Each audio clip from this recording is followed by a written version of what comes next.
It's Friday, December 3rd, 2010, and you're watching This Week in Linux News.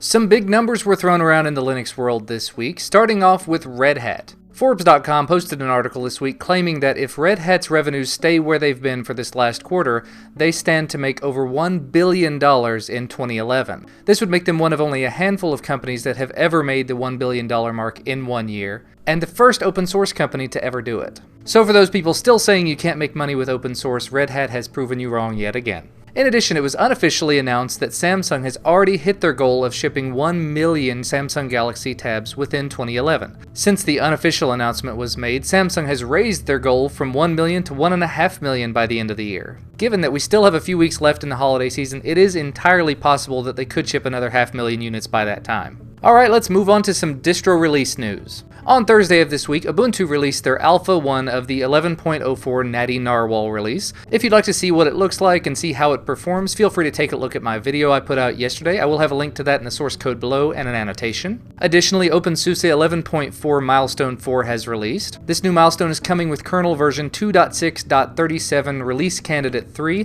which incorporates that 200-line patch that we talked about a couple of weeks ago to improve the performance significantly, and removes the big kernel lock that has been locked in for so long. Again, another thing we talked about a few weeks ago. So it is entirely possible that OpenSUSE 11.4 will have some significant performance improvements over the previous releases. And since we're talking about OpenSUSE, one of the OpenSUSE developers announced they're adding a new repo that they're calling Tumbleweed.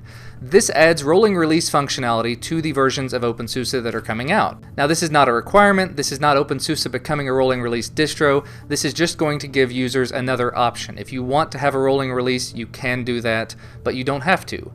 And it's not going to be the factory repo, the one that has all of the bleeding edge updates. These are going to be the latest, stable, approved updates all the time. So if you're a Linux user and you're interested in a rolling release distro and you like OpenSUSE, this might be a great thing for you. And finally, Partist Linux 2011 Beta 2 is now available. The newer update mainly has more hardware support, bug fixes, updated packages, things of that nature. If you're not familiar with Partist Linux, it is a Linux distro created by the country of Turkey specifically for their own use. However, there is an English version available, and you are free to use it. I downloaded it and gave it a shot back in Beta 1, and I have to say it's a very impressive distro. I will probably be doing a review of the Beta 2 now that it's available. But if you would like to check that out, or any of the other distros that I mentioned, do feel free to check out the links. I will have them in a link in the source code below. Alright, let's talk about Ubuntu just a little bit more. They've decided with this 11.04 release that's coming up in a few months, they're going to do the 100 paper cuts project again. There are going to be 4 rounds of bug fixes for this. The first round is going to be dealing with Banshee. Since it's going to be the new default music player for 11.04, they want to make sure it is up to snuff. The second round will be dealing with Empathy and Gwibber. The third round will be dealing with application indicators and notifiers and all of those sorts of things. And they'll wrap things up dealing with some little issues with Nautilus.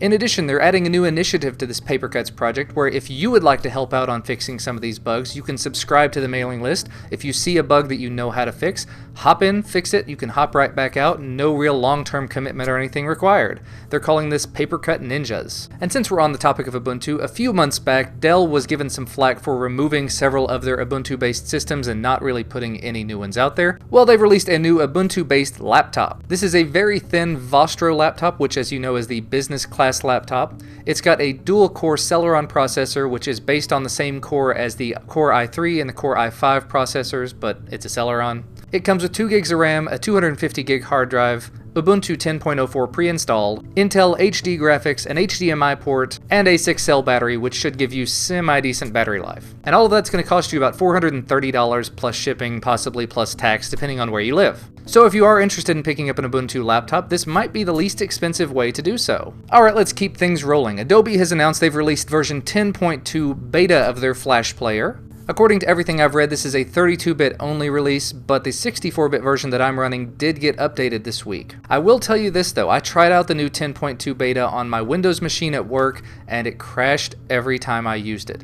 Any sort of load that I put it under, it just crashed. So as always with any sort of beta software, keep that in mind that it is still beta software. But Phoronix.com did some testing with this new 10.2 32-bit edition and found that nearly 0% CPU utilization was being used when playing 1080p video full screen. This has to do with hardware acceleration finally being integrated into Flash. So, have you tried the Flash 10.2 beta out yet? What are your experiences with it? Did it significantly improve your performance or not? Let me know in the comment section below, or if you can, make a video response talking about it.